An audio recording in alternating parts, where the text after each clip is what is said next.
Hare Krishna, Haribo. Welcome to Radha Kalchanji Dham on this Tuesday morning. We are now, if you're listening online, Haribo. Welcome to Radha Kalchanji Dham. We're on the 9th canto for our daily Bhagavatam class. 9th canto, chapter 19. We'll start through verses 13 through 20. That is our range. And then we'll do verse 20 is our focus verse today. Jaya Radha Madhava Kunja Bihari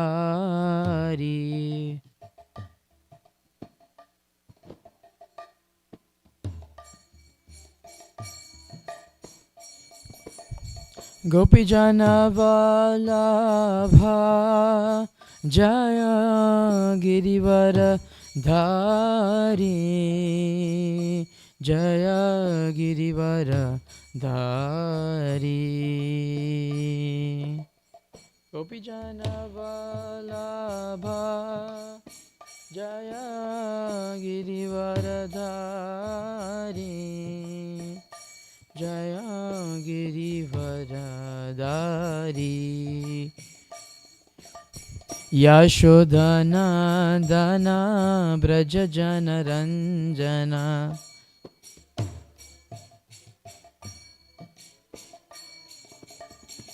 Yashodhana Dana Brajajana Ranjana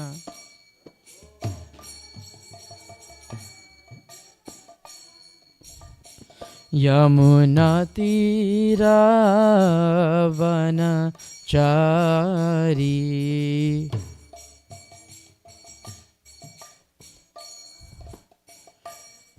Yamuna Tira Vana Chari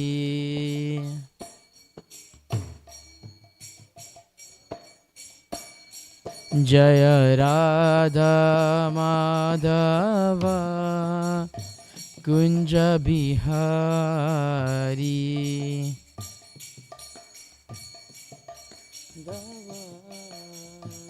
Kunja Bihari Jaya Radha Kalachanji Radha Kalachanji Shri Radhe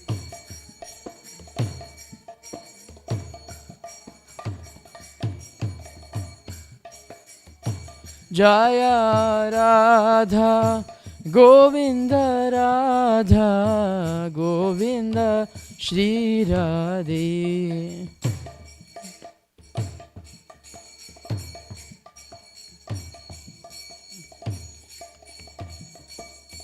Jaya Prabhupada Prabhupada Prabhupada Jaya Prabhupada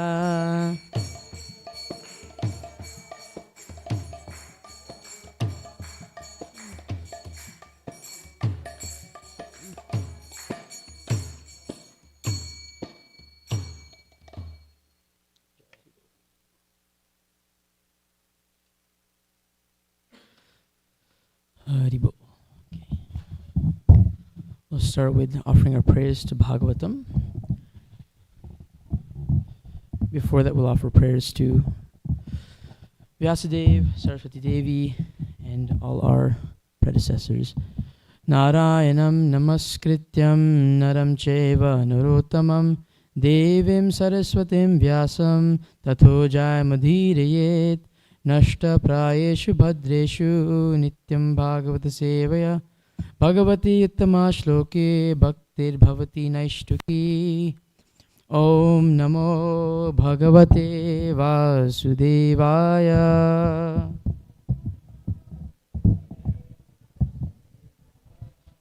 Om Namo Bhagavate Vasudevaya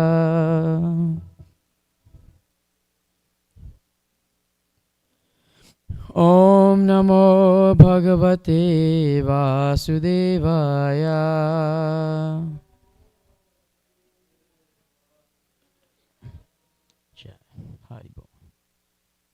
I pray to all the devotees that may say something that is uplifting the consciousness of the collective, and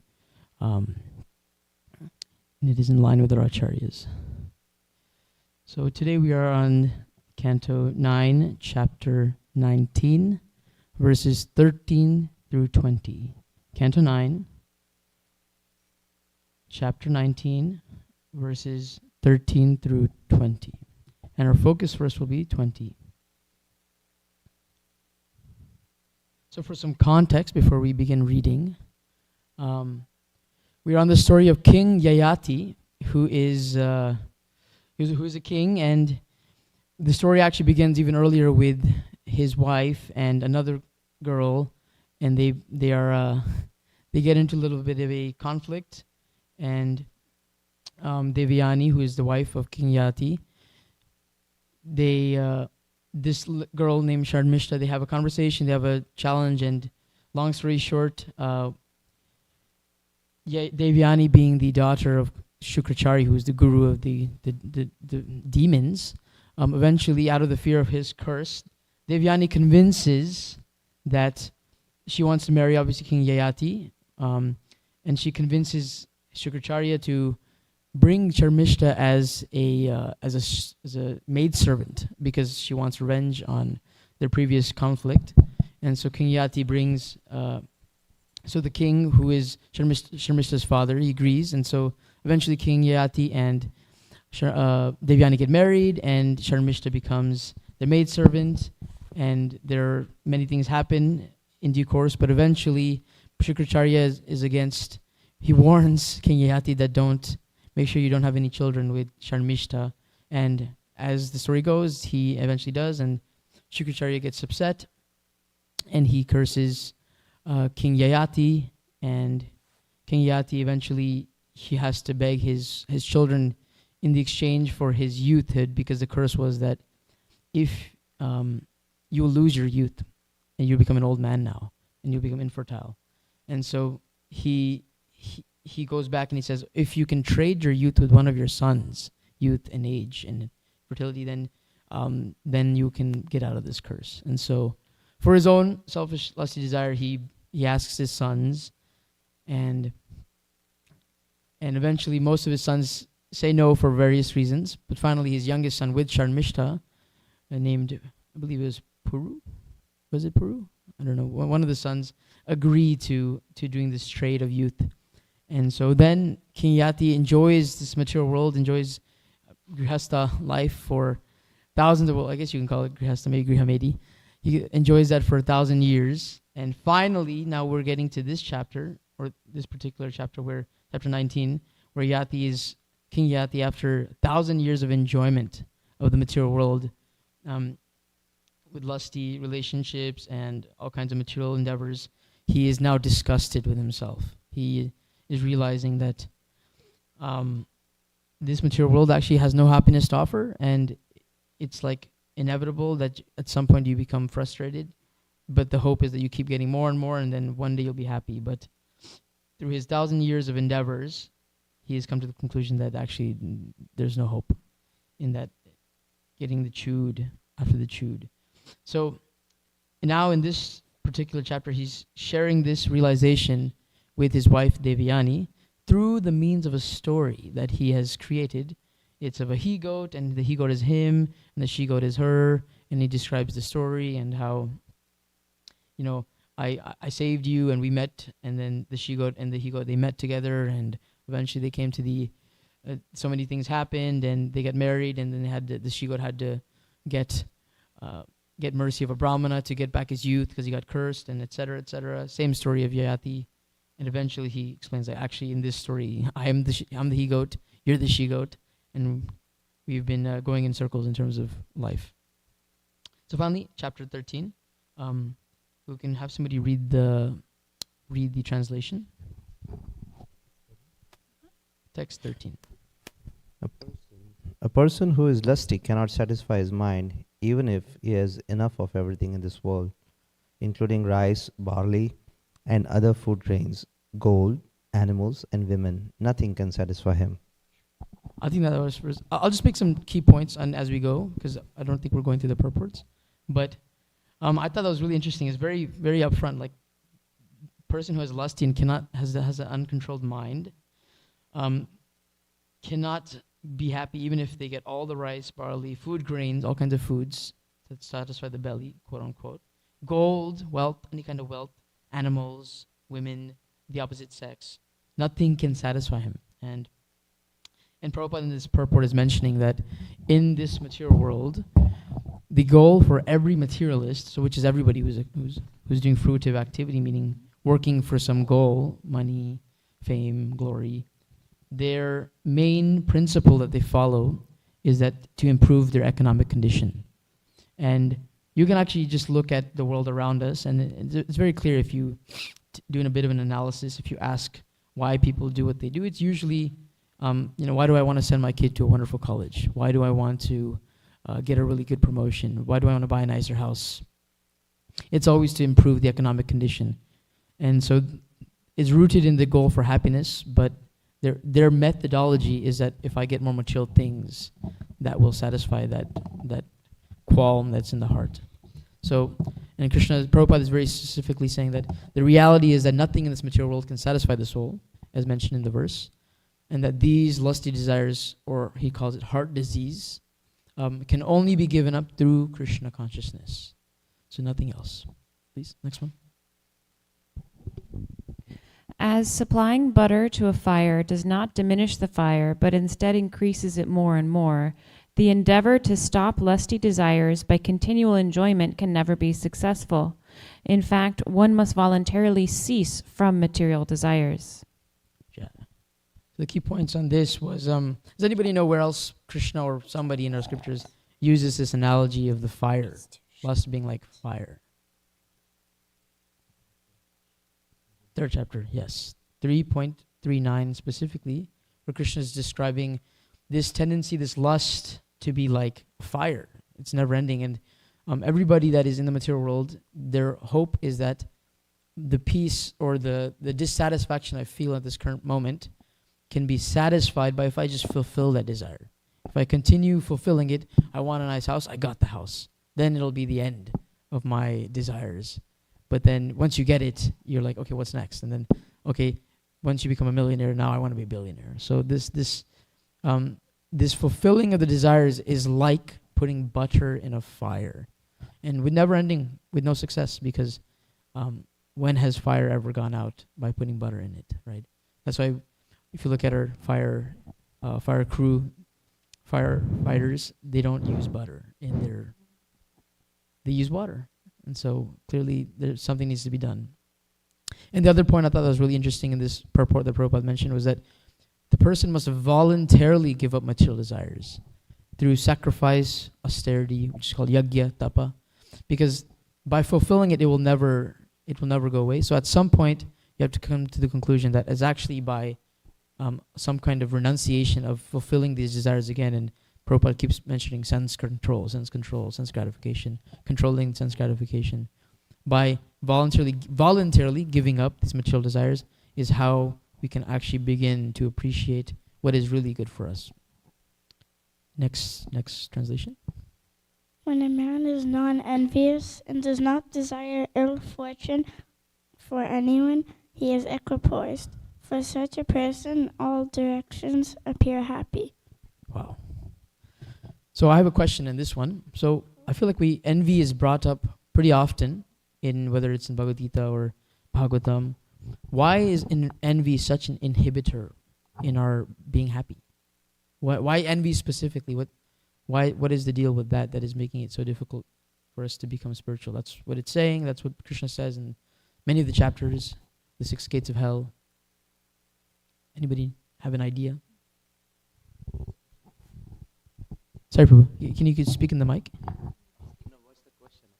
The question is, why is envy, specifically envy, why it's mentioned so many times in our scriptures that it is an inhibitor from spiritual life and it is a challenge. So why is it that envy specifically stops us from becoming more spiritual and Krishna more says happy? in Bhagavad Gita, that's the root of our fall down in this material world. Ichha dvesha, desire to enjoy independently, separately from Krishna, and envy to the Supreme Lord. So that is manifested to the through the envy to the other living entities or other beings. Okay. And if you were able to make it even more simpler, because Krishna is saying something very profound, when you have something and you don't appreciate it, and when you look across from the grass is on the other, the grass is always greener on the other side, you can never be content with what you have, because if you have envy, you look across and you see this person has something that I don't have, and this person must be happier. So therefore, I must get what they have. And so when does that end?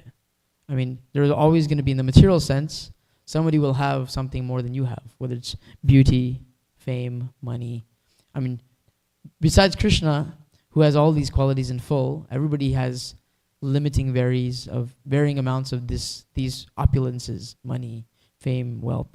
So envy is like the constant factor inside that, because we will always be in society, we always live amongst people, and when we see people that have more than us, if there is some dissatisfaction in our heart with what we have, then there will always be a push, an impetus to get more, because this person has more than me and they must be more happy, so therefore I must get what they have. So envy doesn't let us rest. That is called an uncontrolled mind. So it feeds the fire of material desires. It just continues thinking that this person has more. Okay, but now I'm this level, now I think that person has more. And so therefore you just keep going, and it's an endless process. Thank you. Next translation, 16. For those who are too attached to material enjoyment, sense gratification is very difficult to give up. Even when one is an invalid because of old age, one cannot give up such desires for sense gratification. Therefore, one who actually desires happiness must give up such unsatisfied desires, which are the cause of all tribulations. So even if one is invalid because of old age, and sense gratification is so powerful, this desire to get some kind of joy or rooted happiness that is rooted in getting material things, even if one is old in this desire for sex and other materialistic pleasures, even if one becomes old and invalid, this desire doesn't go away. So it seems that just the passing of time or a health condition, doesn't stop these desires. So clearly there must be some other way. And so time and age, the passing of time, are not a solution to the relentless hankering. And then Prabhupada in the purport expands that the only way is advancement in Krishna consciousness. It's the only way. And I thought it was very interesting. I kind of took from it that he said advancement in Krishna consciousness. And it's almost juxtaposing this idea that time spent versus advancement.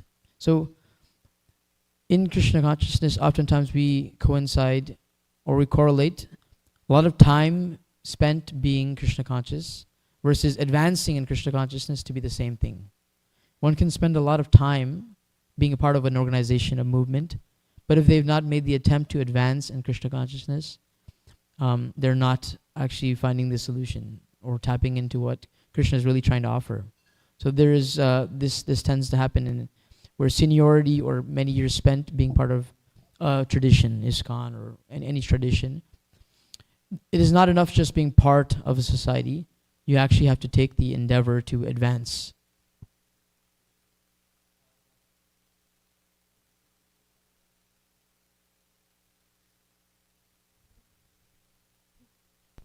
This one is out of battery.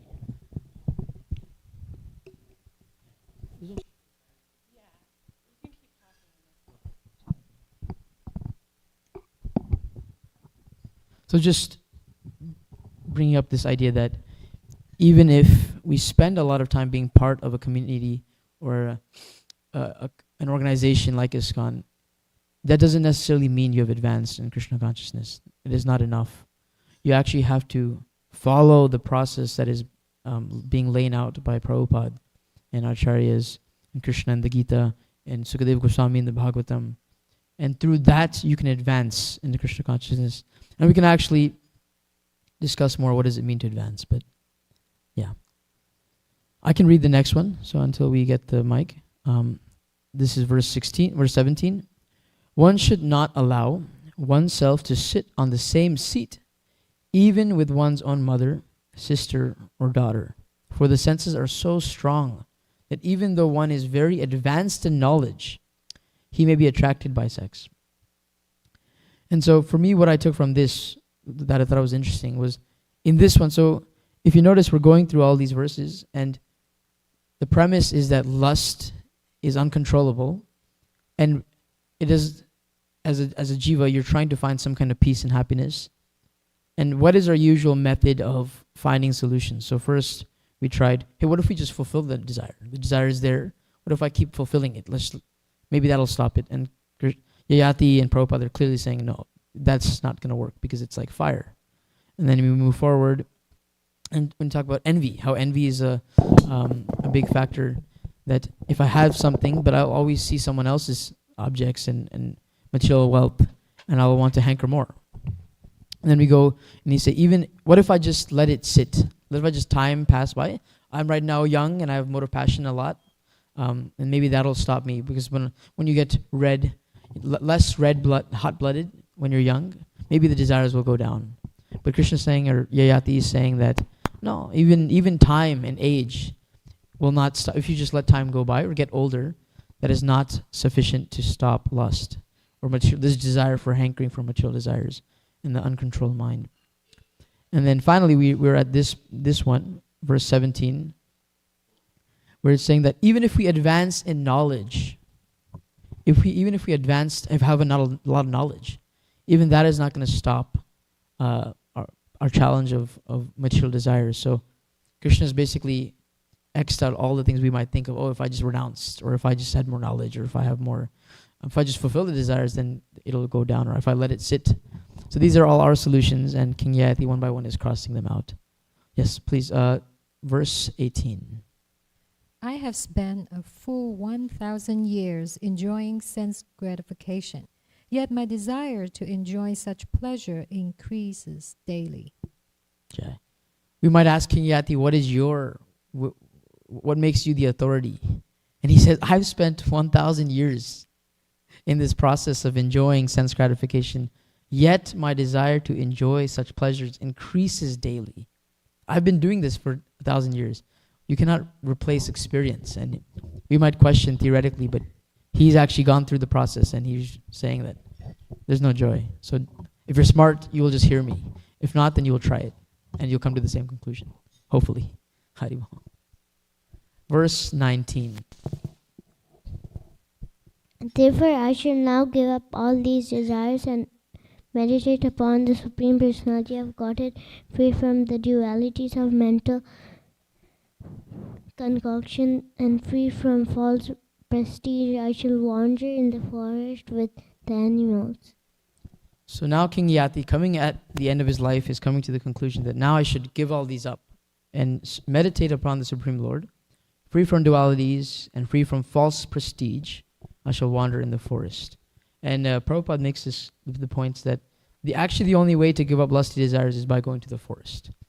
And Vrindavan being the best of all the forests, ideally. But he also makes the very powerful point that, however, if one is still agitated by lusty desires, one should not live in Vrindavan, for they will only commit grievous offenses. This is the point he's tapping on is called false renunciation, or markat vairagya. This idea that, these material desires are very painful and challenging, and they make it very difficult, and so therefore I'm going to leave everything, and I'm going to go to Vrindavan, and I'm going to sit, and I'm going to chant, and there will be the most wonderful spiritual progress I'll be making, and then I'll be advancing.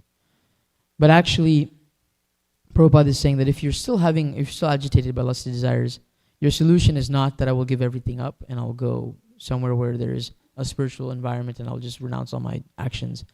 And this is actually one of the points that Krishna brings up when he's speaking to Arjuna. Arjuna says, better than leaving, fighting all these family members of mine for this kingdom, isn't it better if I just renounce everything and go to the forest and chant and be spiritual and learn? And Krishna says, even if you go to the forest, Arjuna, your nature is of a Kshatriya. You cannot sit there and look and perceive injustice happening and be like, no, I'm going to sit here and meditate. This is all Maya. That's not your nature. That's not who you are. Intrinsically, you're a Kshatriya, and by nature, you have to engage in that. And that is actually your dharma. And even he goes a step further. in the 18th chapter when Arjuna asks Krishna, okay, you've said all these things. Finally, what does it mean to be a renunciant? What does it mean to be renounced? And Krishna, in his usual fashion, he describes, okay, intelligent people say this, some people say that, the scriptures say this. And then he gives his own statement, and he says that a real renunciate is not somebody who has renounced the object itself, but it is somebody that renounces the ownership of the object. So sannyasi, we hear the term sannyasi. Sannyasi is someone who has given up material action, the world and the action in this world, for Krishna. Everything is for Krishna. But Arjuna's question is it better to be sannyas, or what does that mean? What does renunciation really look like? Because I see sannyasis and they seem to renounce everything. Is that the path? But Krishna in the end is saying that actually being a renunciant or being renounced doesn't necessarily mean you give everything up. You're not a sannyasi. You have to give up the attraction or the ownership of the thing. And that is renunciation. So that's important for us because a lot of us are grihastas, a lot of us live in the material world. And so we question, okay, what does it mean to be renounced? But Krishna is saying that it's not by giving up, because that becomes oftentimes it's called false renunciation. It becomes, I'm giving up something. Krishna describes in like 3.6, I believe, he's saying that if one gives up material objects, but they still meditate on the material object, they're the biggest pretender. And I remember hearing a class by Chaitanya Charan Prabhu describing how Sanskrit, in terms of linguistics, he's describing that, in English we have a lot of words, like the word stupid or idiot is a mid-tier word, but if you say you're demoniac or you're devastatingly something, the point being that is a very strong word. That word is a lot stronger. So in the Bhagavad Gita, the word mithyachari, which Krishna uses to describe somebody that is pretending to be renounced while they're thinking about Krishna, thinking about the material objects and the sense objects and lust and sex and different things, that person is the biggest pretender, mithyachari. And in the next verse he says, it is better to be in the world, be a fruitive activist, do some work, do it for Krishna. That is better than renouncing everything. So that is something to be aware of, that even as devotees, we don't want to give things up artificially thinking that, that is renunciation. Renunciation is eventually coming to the conclusion that I'm not the owner, everything is Krishna's, and I'm the instrument. Okay, finally we'll get to our focus verse for today. Oh yeah, I have no internet. Sorry. We're on the focus verse now, so we'll actually read this one together. My hotspot turned off. Give me 30 seconds.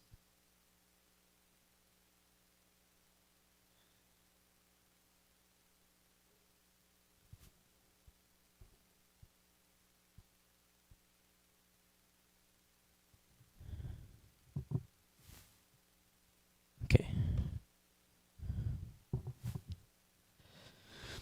Drishtam shrutam asadbhudva nanudhyayen na sandishet samsmritim chatmasnasham cha tatra vidvansa atmadrig. Drishtam shrutam asadbhadva nanudhyayan na sandishet samsmritim chatmanasham cha tatra vidvansa atmadrik. Anybody? Drishtam shrutam asadbhudva nanudhyayan na sandishet samsmritim chatmanasham cha tatra vidvansa atmadrik. Drishtam shrutam asadbhudva nanudhyayan na sandishet samsmritim chatmanasham cha tatra vidvansa atmadrik. Drishtam shrutam asadbhudva.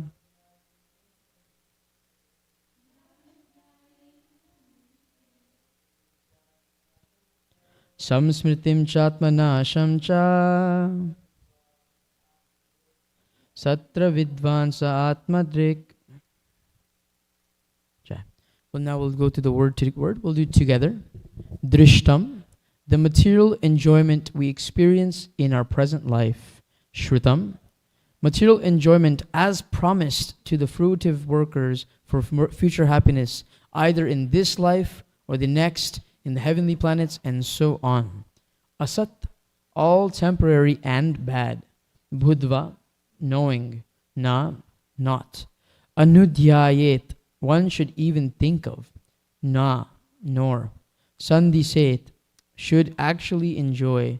Samsmritim, prolongation of material existence. Cha, and. Atmanasham, forgetfulness of one's own constitutional position. Cha, as well as. Tatra, in such a subject matter. Vidvan, one who is completely aware. Saha, such a person. Atmadrik, a self-realized soul. One translation and purport by Srila Prabhupada Ki Jai. One who knows that material happiness, whether good or bad in this life or in the next, on this planet or on the heavenly planets, is temporary and useless, and that an intelligent person should not try to enjoy or even think of such things, is the knower of the self. Such a self-realized person knows quite well that material happiness is the very cause of continued material existence and forgetfulness of one's own constitutional position. Purport: the living entity is a spiritual soul, and the material body is his encagement. This is the beginning of spiritual understanding. Dehino asmin yatha dehe, kaumaram yovanam jara, tata dehantara praptir, dhiras tatra namuyati. As the embodied soul continually passes in this body from boyhood to youth to old age, the soul similarly passes into another body at death. The self-realized soul is not bewildered by such a change. The real mission of human life is to get free from the engagement to this material body. Therefore, Krishna descends to teach the conditioned soul about spiritual realization and how to become free from material bondage. Yada yada hi dharmasya glanir bhavati bharata. The words dharmasya glani means pollution of one's existence. Our existence is now polluted, and it must be purified. Sattvam shuddhyet. The human life is meant for this purification, not for thinking of happiness in terms of the external body, which is the cause of material bondage.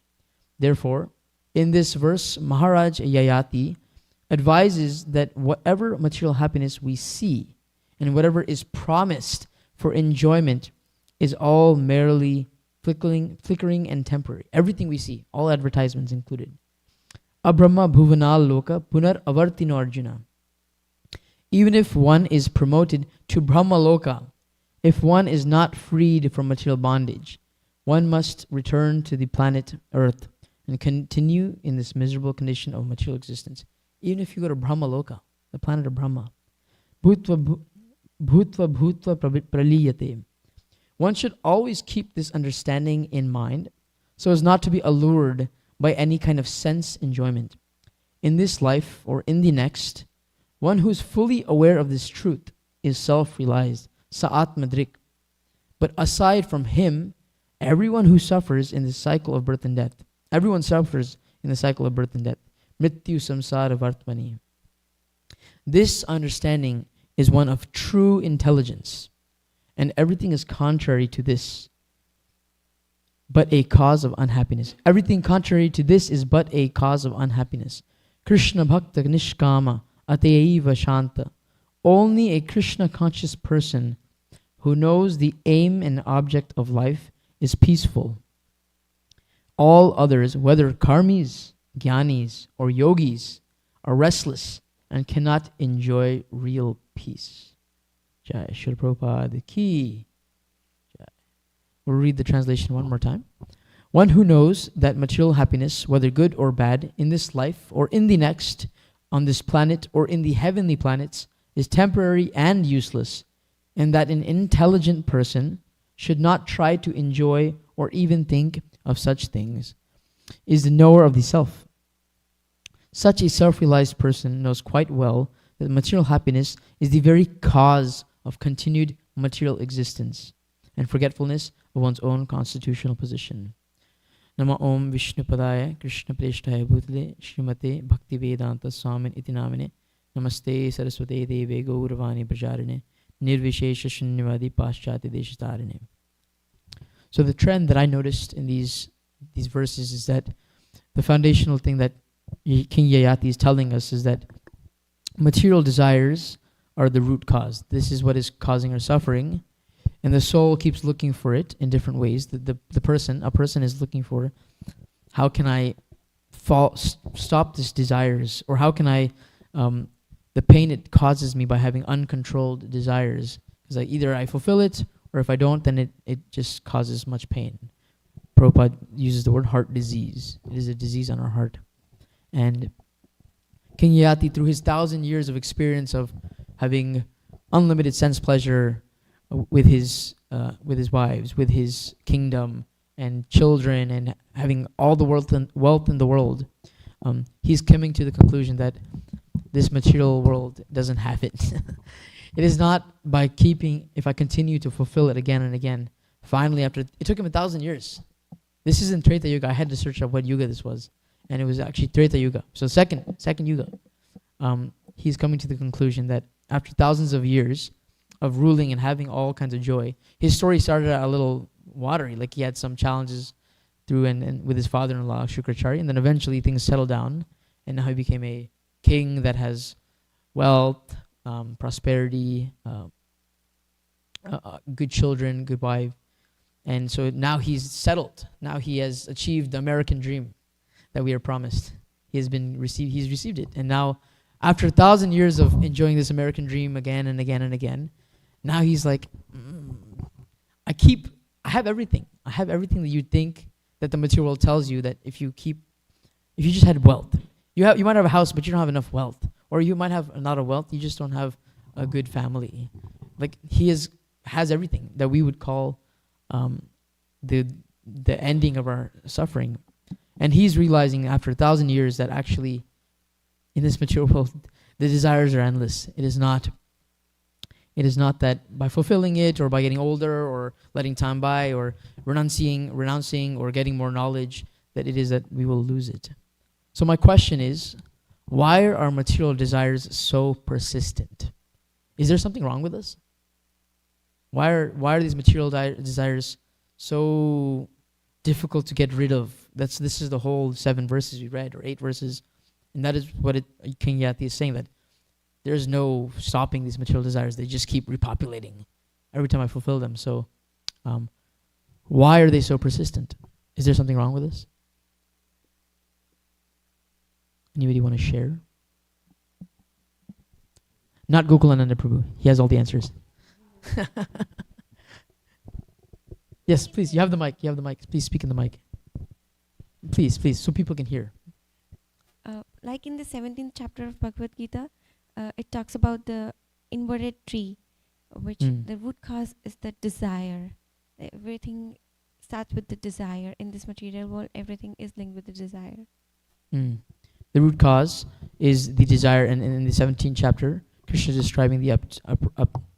I think it might have been the 15th chapter, but the vision of the tree, that we're in an upside down tree in this material world, and the roots of that material tree is our material desires, and therefore we try to get all the mind, the sense objects, we try to get everything we can, and the material desires are what is causing the suffering, because we're in an inverted position. But where are these desires coming from? What are these desires? Are they just something that pops up into a heart? Like, where do they come from? We wanted to enjoy separately of Krishna. That's a philosophical answer. But we wanted a practical answer. So in the third chapter, verse 37, Prabhupada describes that this lust that is causing so much suffering in our lives, this material desire that you're trying to fulfill through material endeavors, this lust is simply the desire of the souls. And your point is very right, actually. It's the same thing pretty much, where the soul's root desire is that it wants a loving relationship with Krishna. That's the root. So whenever we hear the word own constitutional position, or your transcendental nature, your Nitya Krishna Das, what we're describing is that is our eternal dharma, Sanatan Dharma or Bhagavad Dharma.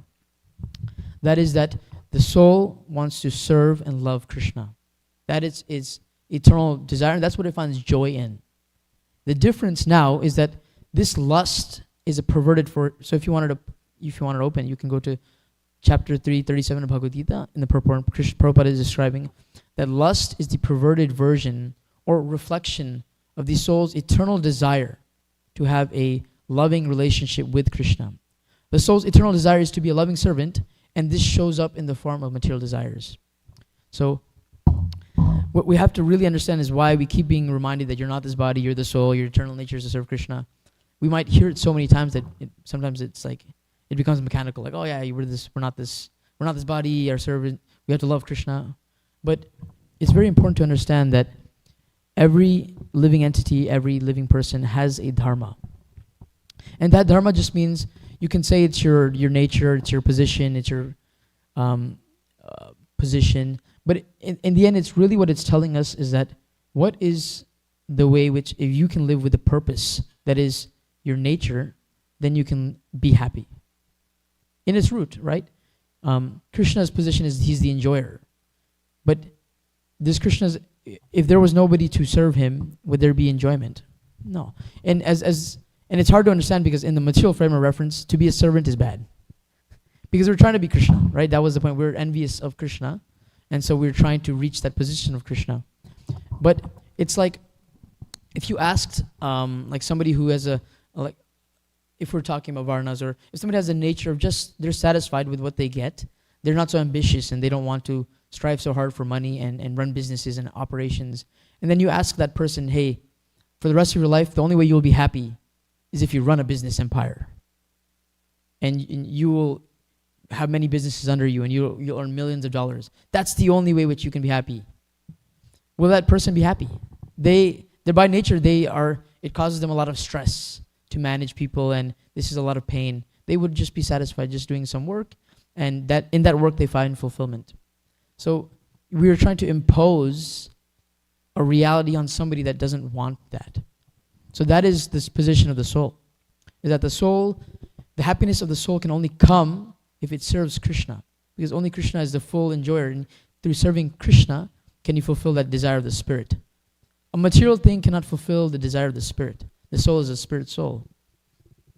Just like if you look at ghosts, what is a ghost? A ghost is simply somebody a soul that has a subtle body but doesn't have a material body. But the only thing is that the ghost now still wants to enjoy. That desire to enjoy is gone, and they've given up the facility, which is the body. The ghost doesn't have a physical body, so now they're looking to enjoy at all times, and so they will try to use physical bodies. It's like, imagine you have the desire to enjoy, you have a burger sitting in front of you at all times, but you don't have the means to pick it up and grab it and eat it. So that's our position is not so dissimilar in that we have the material body, we're a soul, and the real happiness is that if we were to have a loving relationship with Krishna and have a loving conjugal back and forth with the Lord, Supreme Lord, that through that is how the soul becomes satisfied and becomes happy. Savai pungsam paro dharma yato bhaktir adhoksaje. Yato bhaktir. The supreme dharma of a soul is to have to lovingly serve adhoksaji, Krishna, another name for Krishna. So lust is simply that symptom that is showing up for that unfulfilled need that is deeply in the heart. And so that's why you see the whole world. You can take many examples. Does anybody have any examples of people that, in the scriptures or in the real world, that they have everything? You think they have everything, but yet they still are seeking after more and more and more. Hiranyakashipu, Ravana. Ravana, Hiranyakashipu. Both wonderful examples of, they have everything. They have everything. They have all the wealth in the world, which is what we are told, that if you had $1 million, I promise you'd be happy. If you had a big house, you'd be happy. If you keep getting a good salary, you'll be happy. This is what we're told. But then we look at examples like Hiranyakashipu, Ravana, Duryodhana, modern day examples, Bill Gates and all these billionaires. They have everything, but they seem to be seeking more. So there must be something missing. And so it's easy for sometimes us to say that, oh, it doesn't matter, because when you don't have it, it's like, oh, I'm only not happy because I don't have it. But if I had it, things would be different. You wouldn't be saying this on the Vyasasana, Prabhu, if you had it. But we can see with our eyes. Prabhupada describes that an intelligent person can see through other people's example or just hearing other people's story, that all these people, Ravana, Hiranyakashipu, Duryodhana, they have everything. They have everything. And yet, what they don't have is the thing that bugs them the most. So if you take the example of Duryodhana, he is the king. He's the son of a king. He has all the wealth in the world. He has 100 loving brothers and a sister. And he has the whole kingdom. And he's protected by the greatest army in the world that actually care about him. He has everything. But his happiness, he has so much envy in his heart for the Pandavas that their joy is the cause of his suffering. Can you imagine? He has everything, but somebody else's joy is causing him to be suffering. So that means his happiness is based on something exterior, and that means he will never be happy. Because you can't control what somebody has, and which he tried to do, right? That was his whole story. The whole Mahabharata is, the Pandavas seem to be pretty happy people. They have everything, they're qualified, people love them, they have Krishna on their team, and they seem to be prosperous. So how can I stop them from being prosperous? Is always trying to control somebody else because envy is so deep and rich in his heart. And so he will never be happy. And we can take the same example of Ravana. He has everything. He has all the queens. He's captured all kinds of queens from gods and demigods and all kinds of rishis, and he has the most beautiful wife in the world. Even Shivji felt attraction towards Mandodari. That's how beautiful she was.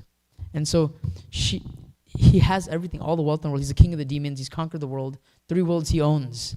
Even then, just the fact that he can't have Sita and she won't willingly accept him, it just can't sit with him. He's restless. He's just suffering. This is the deep level of envy we have. And so these are really good examples of people that have everything. And materialism is essentially the goal that if I have more material things, then that will cause me to be happy. And so, thank you. Those desires that King Yayati is talking about, even as devotees, oftentimes we're in the same boat as everybody else. That if I just had more material objects, or a nice situation, or a bigger house, then I will achieve that elusive happiness. And Prabhupada is very adamantly, and King Yati and Krishna, and the emphasis is on that. At the end of the day, the goal is to be happy. But we didn't say renounce, right? That was one of the key points. Doesn't mean you renounce. Okay, Abhaya Charan Prabhu has said that material things don't bring happiness, so we should throw them to the side. No, that becomes false because we're not conquering the thing. The things are not the problem. It's the mentality. It's the mentality that I want to enjoy material things. That is what's our kama, krodha, lobha. These are the things that are forcing us to keep seeking in spiritual direction to solve these hankering of the desires. And so, at the end of the day, I just realized we're out of time, so I'm going to wrap up very quickly here. This point of, I thought I would just go over this really quickly, is that even as Vaishnavas, we can fall into this trap of impersonalism. So impersonalism means that by renunciation alone, that I may advance in Krishna consciousness. But this is very dangerous because we already heard Krishna's opinion on this. He said if you renounce something, but you still have the desire to enjoy, then that is called you're a pretender. You're being a pretender. So better to use everything. So that's why bhakti is the most the topmost path, because it understands that the soul's nature is to be active. It wants to do something. It wants to serve. If I put you in a room and closed it and took everything you have, you'd be bored to death in an hour. So what to speak of if I sent you for eternity in light and just chill for 1,000 years or 100,000 years? You'd be bored out of your mind. The soul's nature is to be active, because Krishna is active and we take after Krishna. And so as Vaishnavas, we have to be very careful about renouncing things for the sake of renunciation. That alone will not bring us Krishna prema. And so the idea is that when we renounce things that can be used in Krishna's service, that is called Markat Vairagya or Falgu Vairagya, which essentially just means if I have $100 and I say money is Maya, but this $100 could have been used to serve the Kalachanji, or could have been used to serve a Vaishnava or something, then we're artificially renouncing because for the name of renunciation. And that's not what Krishna wants. And we fall into that trap very easily, because by giving up things constantly, even in the name of humility, we'll give up things, give up seva, because I'm not qualified. And so it is a very careful thing we have to guard against, is that we are not impersonalists. We're not somebody that, the goal is not to give up things. If you give up things but you don't reattach yourself to something better, then you'll just fall back down. That's why our process is you renounce sense gratification, but you have to attach yourself to Krishna. You have to attach yourself to the loving service of Krishna through how? The holy name, through Sankirtan, which is Guna, Rupa, Nama, Leela, to the pastimes, the name, the holy names, especially the holy name in this age. This is the only way which we can actually attach ourselves to Krishna. And through that we can fulfill this inconceivable desire that keeps expanding in our heart. And that is the method for this age. I had to cut it short really quickly because I was going over time. So Hare Krishna, thank you so much. Sorry if I said anything that was not in line with our acharyas or that didn't sit well. Haribol. Any questions, concerns, comments?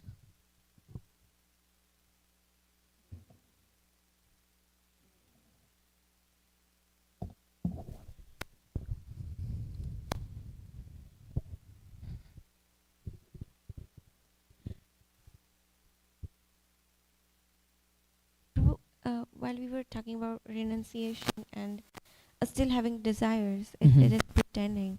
I have a question about chanting. While we are chanting, it is dangerous to have thinking about something else and having desires, but the mind still does. So is it also pretending? Is it pretending that while I'm chanting, the mind is Yes. disturbing me, but I'm continuing to Yes. chant?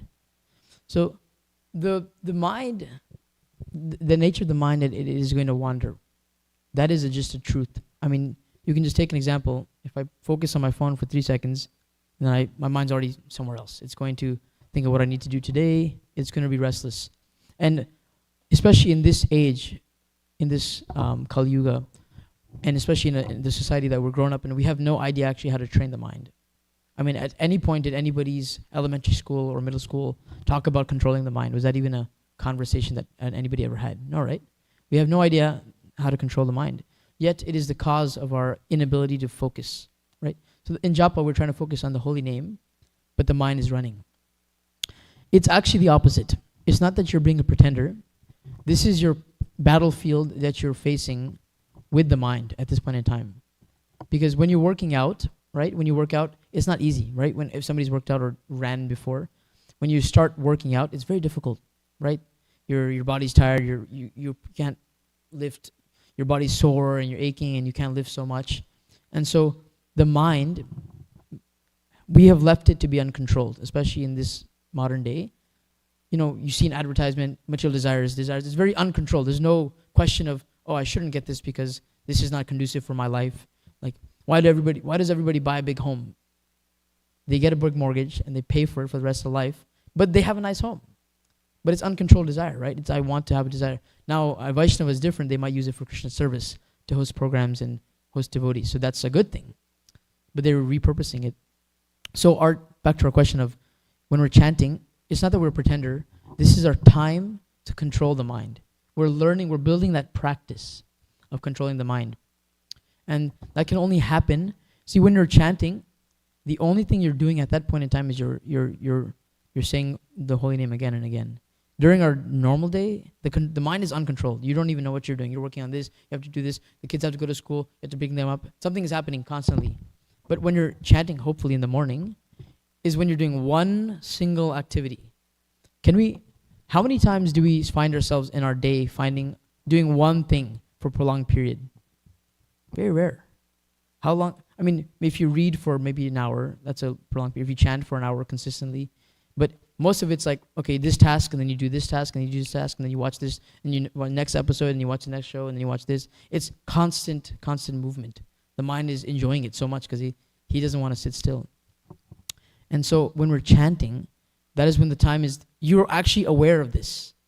You're sitting and you're focusing, you're chanting, you realize my mind just went here. And the hope is that as you're chanting, you'll become aware of this mind transferring, going away, and you bring it back. You bring it back. And that is the muscle you're building. The mind is going to move. You're chanting. Keshamar describes this, that to think that when I'm chanting and the mind will not go is not realistic. The mind will go. So if I'm chanting and I see my mind wander, okay, homework, or oh, I wonder who's cooking prasadam today, or you have to bring it back. So this is the gym, the mental gym that you're doing. And that's just the external part of it. Hopefully the goal is you're singing with prayer and you're chanting with prayer and you're developing some love for Krishna as that process goes. And that's the only way the mind will eventually actually stay. But at least for the sake of building that muscle and focusing on Krishna's name and prayer, the goal is that you're building that muscle again and again and again. So it's not the quite opposite of pretending. You're actually fighting. This is your battlefield that you're having with the mind. Because otherwise, throughout my day, at least for me, speaking for myself, my mind runs wild and I follow it. It wants to go there, I go there.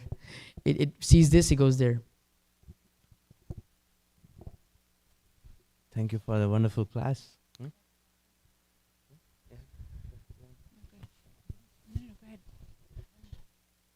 I was just thinking about King Yati. Like, he enjoyed for 1,000 years. It appears to be such a huge span. Yeah. Right. But considering the fact that he lived towards the end of Treta Yuga, I believe, so where the lifespan was 10,000 years. Right. Like in Satya Yuga it was 100,000, then Treta Yuga 10,000, then 1,000, and now 100. So 1,000 years of 10,000 is 10%. Yeah. So I would say he was 10 so years. fortunate and he was lucky enough to develop that realization. Yeah. Within 10 years, if it had to be compared to today's lifespan. So 100 years is 10% is 10 Yeah. years. Within 10 years, right? Yeah. So that's what I was thinking about. Yeah. And you gave wonderful answer to her. If, with your kind permission, if I Please may share, please. like Arjuna asked the same question, right? Chanchalam himana Krishna pramati palavadridam. It is, mind is, due to its flickering, restless, obstinate nature, it's forcibly driving me. I have so many celestial weapons in my quiver, and I can change Vayureva. I can change the direction of the wind, but I cannot control the mind. Now, who is saying this? Someone who rejected the proposal of Urvashi, the heavenly damsel. She wanted to enjoy. Now, he has total control over his mind, and he's the one telling Krishna, I do not have control. Then who are we? So then the next verse, Krishna says, Abhyasena tu kunte vairagana. Krishna admitted, yes, asamshayam, undoubtedly what you're saying is correct, but abhyasena tu kunte, and vairagana. By practice and detachment, one can, and that's what, as you answered, that's the practice we are doing. That's the process. Manatrayatiti mantra. We are trying to, as and when it is trying to go due to its flickering nature, go away, pull it back. That's the gym, as you said, we're doing. That's the exercise of the mind. But thank you for the wonderful class. There were so many points, and I'm sure you had many more, but because of the restriction of time. Hare Krishna. I know we're running over. Can I say something too? I think the discussion time goes till 8:40 is the cutoff. But it really was a wonderful class, and we'd love to hear more and more from you. But I was thinking about this idea of renunciation and tapasya and false renunciation, so I just wanted to share some thoughts on that. Please. So as we noted, as we heard in your class, to just give in to lusty desires and to be dragged here and there by the mind is bad. It's sinful. But it's also sinful to falsely renounce things, to act like we're more advanced than we are, because that's also a subtle form of lust, right? We're looking for prestige. And then I was thinking about how Krishna is not impressed at all by renunciation. He's only impressed by sincerity.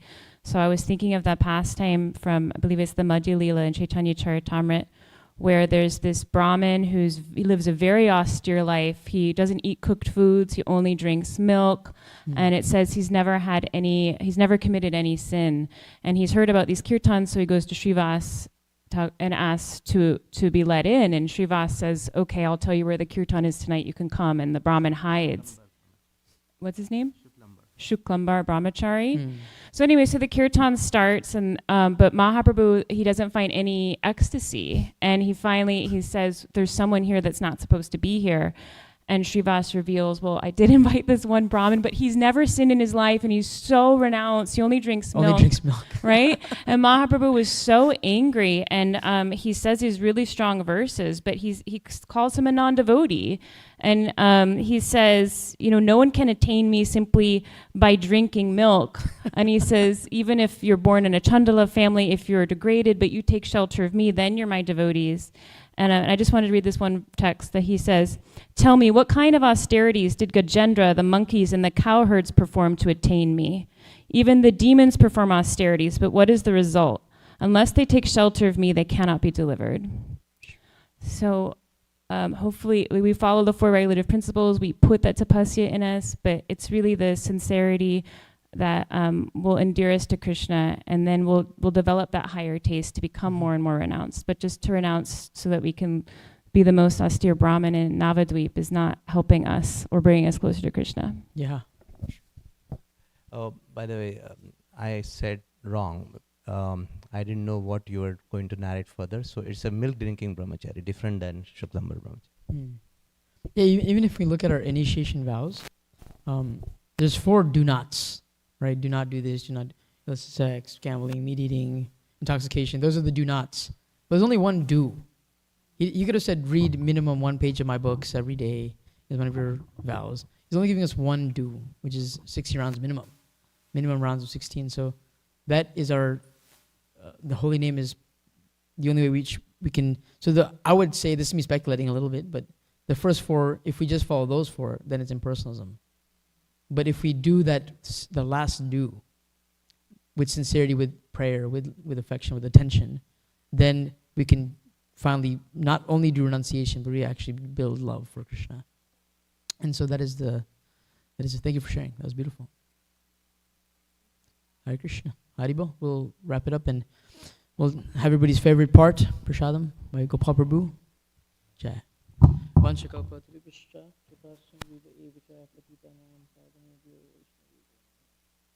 Vaishnava Vrinda ki